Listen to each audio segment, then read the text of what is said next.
So good morning friends. నేను మా రూమ్లోనైతే ఇది నా స్టడీది ప్యాడ్, దీని మీద రాసి చెప్తున్నా అర్థమయ్యేటట్టు. సో కొంచెం అర్థం చేసుకోండి, ఓకేనా? సో వెబ్ ఆప్షన్స్ ఇంకా స్టార్ట్ కాలేదు. అది ఎప్పుడు స్టార్ట్ అవుతుంది అంటే అది ఈరోజు ఈవినింగే స్టార్ట్ కావచ్చు, లేదంటే వాళ్ళు రేపే స్టార్ట్ చేయొచ్చు. అది వాళ్ళ ఇష్టం ఉంటుంది. సో సో దానికైతే మనం ఏం చేయలేము. అది స్టార్ట్ అయిన తర్వాత వెబ్ ఆప్షన్స్ నేను వీడియో పెడతా. రేపు పెట్టుకోవచ్చు, ఎల్లుండి కూడా వెబ్ ఆప్షన్స్ పెట్టుకోవచ్చు. సో టెన్షన్ ఏం లేదు. ఎట్లా పెట్టుకోవాలన్నా వెబ్ ఆప్షన్స్ ఎట్లా పెట్టుకోవాలని చాలామంది అడుగుతున్నారు.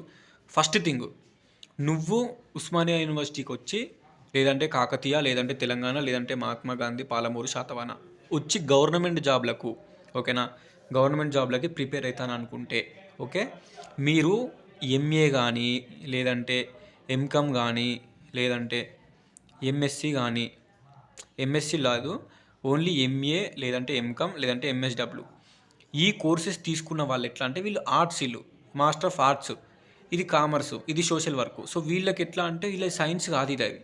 సో ఇప్పుడు ఎంఏలో ఎవరైనా ఎంఏ ఎకనామిక్స్ కానీ, ఎంఏ ఇంగ్లీష్ కానీ, ఎంఏ తెలుగు కానీ, ఎంఏ పొలిటికల్ సైన్స్ కానీ, పబ్లిక్ అడ్మినిస్ట్రేషన్ కానీ, ఎంఏలో నంబర్ ఆఫ్ సబ్జెక్ట్స్ ఉంటాయి. మీరు ఎంఏ తీసుకున్న వాళ్ళు, లేదంటే ఎంఎస్డబ్ల్యూ తీసుకున్న వాళ్ళు, లేదంటే ఎంకామ్ తీసుకున్న వాళ్ళు గవర్నమెంట్ జాబ్లకు ప్రిపేర్ కానీ స్కోప్ మంచిగా ఉంటుంది మనకి, ఓకేనా? ఇప్పుడు నాది ఎంఏ ఇంగ్లీషు, నేను 2 ఇయర్స్లో కాలేజ్లో ఇర్రెగ్యులర్, నేను వెళ్ళలేరు, కానీ సెమ్ములు క్లియర్ చేసిన నేను. ఎందుకంటే ఎంఏ ఆర్ట్స్ మనకేం ల్యాబులు ఉండేవి కాబట్టి.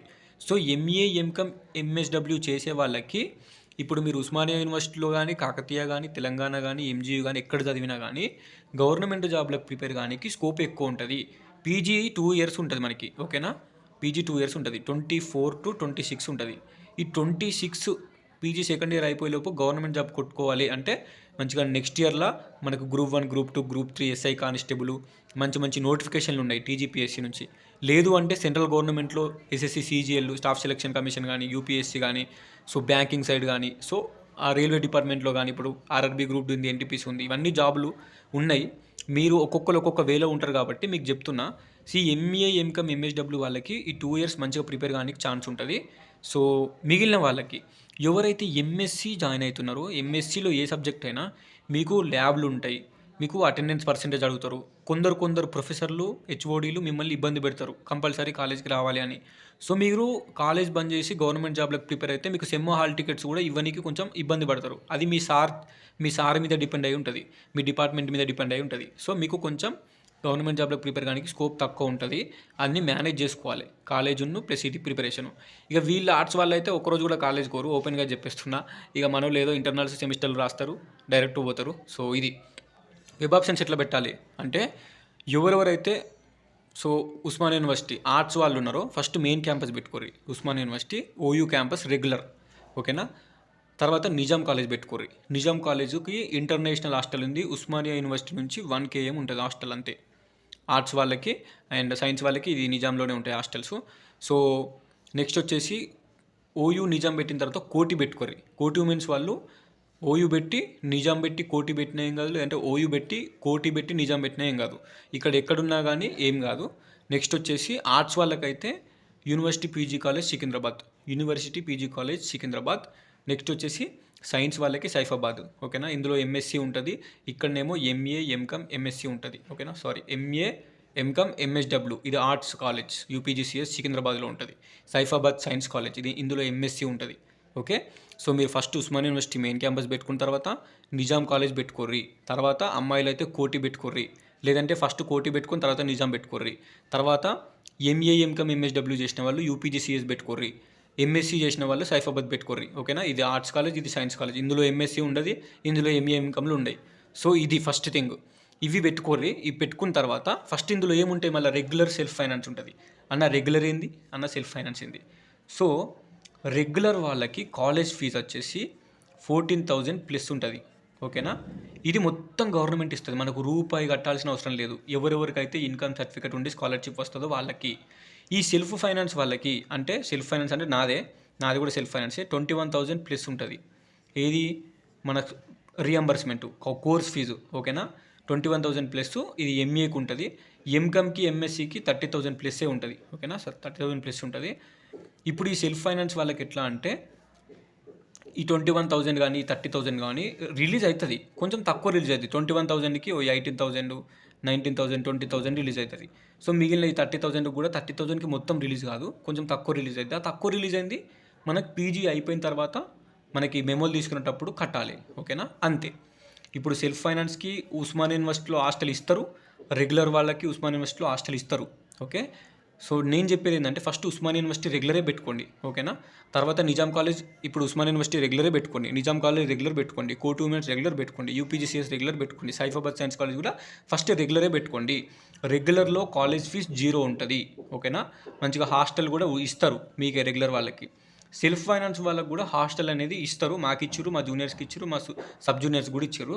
కానీ ఏంటంటే కాలేజ్ ఫీజ్ మనం పీజీ అయిపోయిన తర్వాత ఒక 5,000 10,000 కట్టాల్సి వస్తుంది సెల్ఫ్ ఫైనాన్స్ వాళ్ళకి, స్కాలర్షిప్ వచ్చంగా కూడా. అలాగే మెస్ కూడా, హాస్టల్ కూడా రెగ్యులర్ వాళ్ళకి ఇస్తారు, సెల్ఫ్ ఫైనాన్స్ వాళ్ళకి కూడా ఇస్తారు. సో మెస్ బిల్ కూడా మనకు పర్ మంత్ 1,500 గవర్నమెంట్ నుంచి రిలీజ్ అవుతుంది. సో ఇది రెగ్యులర్ వాళ్ళకి వస్తుంది, సెల్ఫ్ ఫైనాన్స్ వాళ్ళకి వస్తుంది. సో నేనేం చెప్తున్నా అంటే ఫస్ట్ థింగ్, నేను చదివిన ఓయూలో చదివిన కాబట్టి OU first main campus regular పెట్టుకోండి ఆర్ట్స్ వాళ్ళు. ఇక గర్ల్స్ అయితే కోటి, తర్వాత నిజాం, తర్వాత యూపీజీసీఎస్ ఆర్ట్స్ వాళ్ళు. సైన్స్ వాళ్ళు అయితే ఓయూ, నిజాం, కోటి, సైఫాబాద్ ఇవన్నీ రెగ్యులర్ పెట్టుకొని మళ్ళీ సెల్ఫ్ ఫైనాన్స్ పెట్టుకోండి. నేను హైదరాబాద్లోనే ఉండాలనుకుంటే ఓయూ రెగ్యులర్, నిజాం రెగ్యులర్, కోటి రెగ్యులర్, యూపీజీసీఎస్ రెగ్యులర్, లేదంటే ఓయూ రెగ్యులర్, నిజాం రెగ్యులర్, కోటి regular, Saifabad science college regular పెట్టుకొని ఫస్ట్ ప్రియారిటీ రెగ్యులర్కే ఇవ్వండి. ఎందుకంటే రెగ్యులర్లో కాలేజ్ ఫీజ్ 0, మెస్ బిల్లు కూడా మంచిగా టైంకి మంచిగా రిలీజ్ అవుతుంది. 1,500 కరెక్ట్ రిలీజ్ అవుతాయి. ఈ సెల్ఫ్ ఫైనాన్స్ తర్వాత పెట్టుకోర్రి.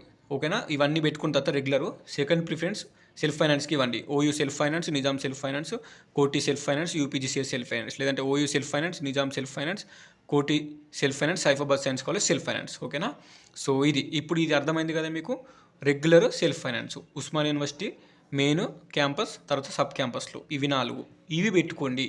Okay, first priority regular, second priority self finance. వీళ్ళకి ఇస్తారు హాస్టల్, వీళ్ళకి కూడా హాస్టల్ ఇస్తారు. నాది సెల్ఫ్ ఫైనాన్సే, నేను హాస్టల్లో ఉన్నా, మా జూనియర్లు ఉన్నారు, ఇప్పుడు present first year second year third కూడా సెల్ఫ్ ఫైనాన్స్ ఉంటారు. ఇక కొన్ని కోర్సెస్ ఓన్లీ సెల్ఫ్ ఫైనాన్సే ఉంటాయి, అలాంటి వాళ్ళు మొత్తం సెల్ఫ్ ఫైనాన్సే పెట్టుకోవాలి. ఓకేనా, కొన్ని కోర్సెస్ సెల్ఫ్ ఫైనాన్సే ఉంటాయి, రెగ్యులర్ అనేవి ఉండవు, ఆ కోర్సే సెల్ఫ్ ఫైనాన్స్ కోర్సు, అలాంటి వాళ్ళు సెల్ఫ్ ఫైనాన్సే పెట్టుకోవాలి, హాస్టల్ ఇస్తారు, నో ప్రాబ్లం. నెక్స్ట్ ఏమవుతుంది, ఉస్మానియా యూనివర్సిటీ అయిపోయింది, ఇప్పుడు ఏంది నెక్స్ట్ కేయూ పెట్టుకోవాలి. Kakatiya university regular, Telangana university regular, Mahatma Gandhi university regular, Palamuru regular, SU regular. ఓకేనా, సో మీ కోర్సు అన్ని యూనివర్సిటీలో ఉంటే అన్ని యూనివర్సిటీ రెగ్యులర్ పెట్టుకోండి. కొన్ని కోర్సెస్ ఓన్లీ ఓయూలోనే ఉంటాయి, అప్పుడు ఓయూనే పెట్టుకోవాలి. కొన్ని కోర్సెస్ సబ్ క్యాంపస్లోనే ఉంటాయి, అప్పుడు సబ్ క్యాంపస్లో పెట్టుకోవాలి. కొన్ని కోర్సెస్ కేయూలోనే ఉంటాయి, అప్పుడు కేయూనే పెట్టుకోవాలి. మీ కోర్సు అన్ని యూనివర్సిటీలో ఉంటే అన్ని పెట్టుకోండి. ఫస్ట్ ప్రయారిటీ ఓయూ, తర్వాత KU, TU, MGU, Palamuru, Satavahana university. మధ్యలో కొన్ని కోర్సెస్కి జేఎన్టీయూహెచ్లో కూడా ఉంది. మీరు ఓయూ ఇచ్చిన తర్వాత జేఎన్టీయూహెచ్కి ప్రిఫరెన్స్ ఇవ్వండి. ఓయూ ఇచ్చిన తర్వాత జేఎన్టీహెచ్కి ప్రిఫరెన్స్ అనేది ఇవ్వండి. సో ఇప్పుడు ఉస్మానియా యూనివర్సిటీలో నేనేం చెప్తున్నా అంటే, ఉస్మానియా యూనివర్సిటీలో మంచి ర్యాంక్ వచ్చిన వాళ్ళకే సీట్ వస్తుంది. ఇప్పుడు 1000 కిందికి ర్యాంక్ వచ్చింది అనుకోండి, 1000 కిందికి ర్యాంక్ వస్తే ఓయూ పెట్టండి, కేయూ పెట్టండి, టీయూ పెట్టండి, ఎంజీయూ అన్ని పెట్టండి యూనివర్సిటీస్, ఏదో క్యాంపస్లో సీట్ వస్తుంది. 500 ర్యాంక్ వచ్చింది అనుకో, ఓయూ పెట్టండి, సబ్ క్యాంపస్లు పెట్టండి, కేయూ, టీయూ దాకా పెట్టుకోండి. లేదు అన్న నాకు 2,000-1,500 ర్యాంక్ వచ్చిందనుకో, ఓయూ పెట్టు, ఓయూ సబ్ క్యాంపస్లు పెట్టు, మిగిలిన క్యాంపస్లు అన్నీ పెట్టు. తర్వాత గవర్నమెంట్ కాలేజెస్, మీకు దగ్గరలో ఉన్న government degree college, government PG college పెట్టుకోండి, లేదంటే మీకు దగ్గరలో ఉన్న ప్రైవేట్ కాలేజెస్ పెట్టుకోండి. ఇవన్నీ పెట్టిన తర్వాత లాస్ట్లో గవర్నమెంట్ ప్రైవేట్ కాలేజెస్ పెట్టుకోండి ర్యాంక్ ఎక్కువ వచ్చిన వాళ్ళు. ఎందుకంటే ర్యాంక్ ఎక్కువ ఉంటే ఓయూ రాదు, నిజాం రాదు, కోటి రాదు, యూపీజీసీఎస్ రాదు, సైఫాబాద్ రాదు. ఓకేనా, యూపీజీసీఎస్ అంటే యూనివర్సిటీ పీజీ కాలేజ్ సికింద్రాబాద్, ఇవేమి రావు. KU, TU, MGU, PU, SEO కూడా మీకు రావు ఒకవేళ మీకు ర్యాంక్ ఎక్కువ ఉంటే. కానీ ప్రిఫరెన్స్లు అయితే ఇవ్వండి. ఒకవేళ లక్ ఉంటే ఏదో ఒక క్యాంపస్ వస్తుంది, లేదంటే లాస్ట్లో ఇవన్నీ ఇచ్చిన తర్వాత గవర్నమెంట్ కాలేజెస్, ప్రైవేట్ కాలేజెస్ ఇవ్వండి. సో ఓకే, సో ఇది. నెక్స్ట్ వచ్చేసి మేనేజ్మెంట్.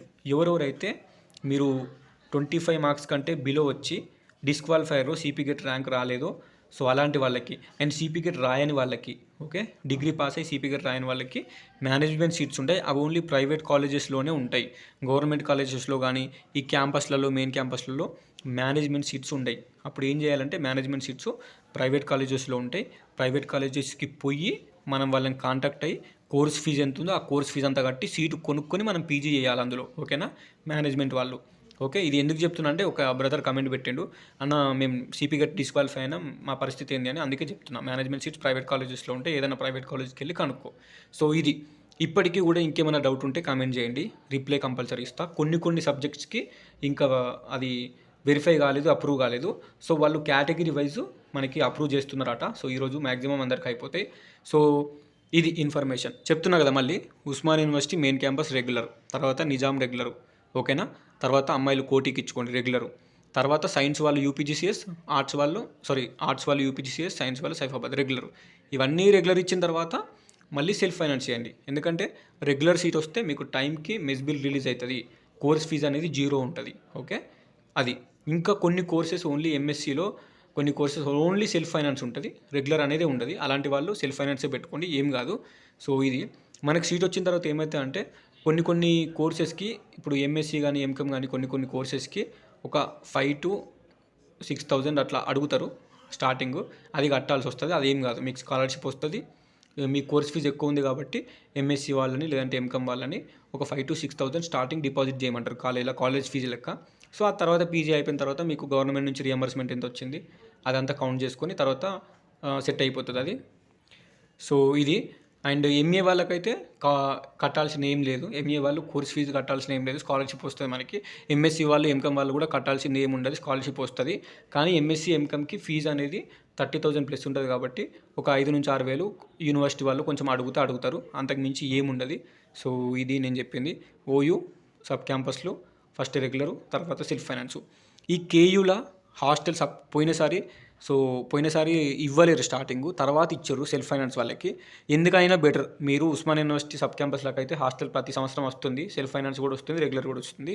ఎందుకైనా బెటర్ కేయూ రెగ్యులరే ఇచ్చుకోండి, ఓకేనా. సెల్ఫ్ ఫైనాన్స్ కోర్సెస్ ఉంటే సెల్ఫ్ ఫైనాన్సే ఇచ్చుకోండి, రెగ్యులర్ ఉంటే ఓన్లీ రెగ్యులర్ ఇచ్చుకోండి. TU regular, MGU regular, PU regular, SU regular ఇచ్చుకోండి. మీ కోర్సు రెగ్యులర్ లేకపోతే సెల్ఫ్ ఫైనాన్స్ ఉంటే సెల్ఫ్ ఫైనాన్సే ఇచ్చుకోండి, ఓకే. సో ఇది ఎందుకంటే ఇందులో రెగ్యులర్ ఇచ్చుకుంటేనే బెటర్. వీళ్ళు హాస్టల్ ఇచ్చేసేది తెలియదు. సో ఇవన్నీ రెగ్యులర్ ఎందుకు పెట్టుకోమంటున్నా అంటే వీళ్ళు హాస్టల్ ఇచ్చేది తెలియదు, తీసేసేది తెలియదు సెల్ఫ్ ఫైనాన్స్ వాళ్ళకి. అందుకోసమే రెగ్యులర్ పెట్టుకుంటేనే బెటరు. సెల్ఫ్ ఫైనాన్స్ కోర్స్ వాళ్ళు ఓన్లీ సెల్ఫ్ ఫైనాన్స్ ఉన్న వాళ్ళు, రెగ్యులర్ లేని వాళ్ళు సెల్ఫ్ ఫైనాన్సే పెట్టుకోండి, ఓకేనా. సో ఇది ప్రాసెస్. సో ప్రజెంట్ అయితే కేయూలా ఇప్పుడు ప్రజెంట్ సెల్ఫ్ ఫైనాన్స్ వాళ్ళకి హాస్టల్ ఉంటుర్రు. కానీ ఈ ఇయర్ కూడా వాళ్ళు ఏం చేసేది తెలియదు కాబట్టి రెగ్యులర్ పెట్టుకుంటే బెటర్, ఓకే. సో ఇది మొత్తం మ్యాప్. మీకు ఇంకా డౌట్ ఉంటే అర్థం చేసుకోండి. సో ఇది ఒకసారి క్లారిటీగా చూపిస్తాను. సో స్క్రీన్ షాట్ తీసుకోరు కావాలంటే. ఇట్లా పెట్టుకోవాలి వెబ్ ఆప్షన్స్, ఓకేనా. సో నేను కూడా ఇట్నే పెట్టిన, ఓయూ పెట్టిన, నాకు ఓయూ తర్వాత మళ్ళీ నిజాం పెట్టిన, యూనివర్సిటీ పీజీ కాలేజ్ సికింద్రాబాద్ పెట్టిన. ఎందుకంటే నాకు కోటి ఉండదు ఎలిజిబిలిటీ, అండ్ సైఫాబాద్ ఇది సైన్స్ కాలేజ్ కాబట్టి ఉండదు. సో ఆర్ట్స్ వాళ్ళకి ఓయూ, నిజాం, యూపీజీసీఎస్ ఉంటుంది. గర్ల్స్కి అయితే కోటి కూడా ఉంటుంది. సో తర్వాత కేయూ ఇచ్చుకోవాలి, ఓకే. సో ఇది వెబ్ ఆప్షన్స్కి సంబంధించి.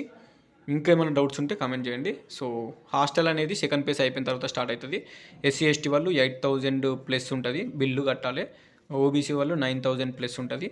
ఓసీ వాళ్ళు, ఈడబ్ల్యూఎస్ వాళ్ళు, వేరే స్టేట్ వాళ్ళు ఎవరైనా ఉంటే 10,000. ఇది డిపాజిట్ కట్టి మనం హాస్టల్లో జాయిన్ కావాలి. సో మనకి ఫస్ట్ ఇయర్ అయిపోయిన తర్వాత సెకండ్ ఇయర్ స్టార్టింగ్లో మీరు ఈ కట్టిన 8,000, 9,000, 10,000 మళ్ళీ మీకు గవర్నమెంట్ పర్ మంత్ ఇచ్చిన 1,500. సో ఇదంతా కౌంట్ చేసి ఇంకేమైనా డ్యూ ఉంటే సెకండ్ ఇయర్లో డ్యూ క్లియర్ చేసుకొని సో మళ్ళీ గిదే 8,000, గిదే 9,000 సెకండ్ ఇయర్లో కూడా డిపాజిట్ చేసి జాయిన్ కావాలి. ఇక సెకండ్ ఇయర్ అయిపోయి మొత్తం పీజీ అయిపోయిన తర్వాత అప్పుడు మీ టోటల్ మెస్ బిల్ ఎంత అయింది, 40,000 to 50,000 అవుతుంది మన టోటల్ మెస్ బిల్లు.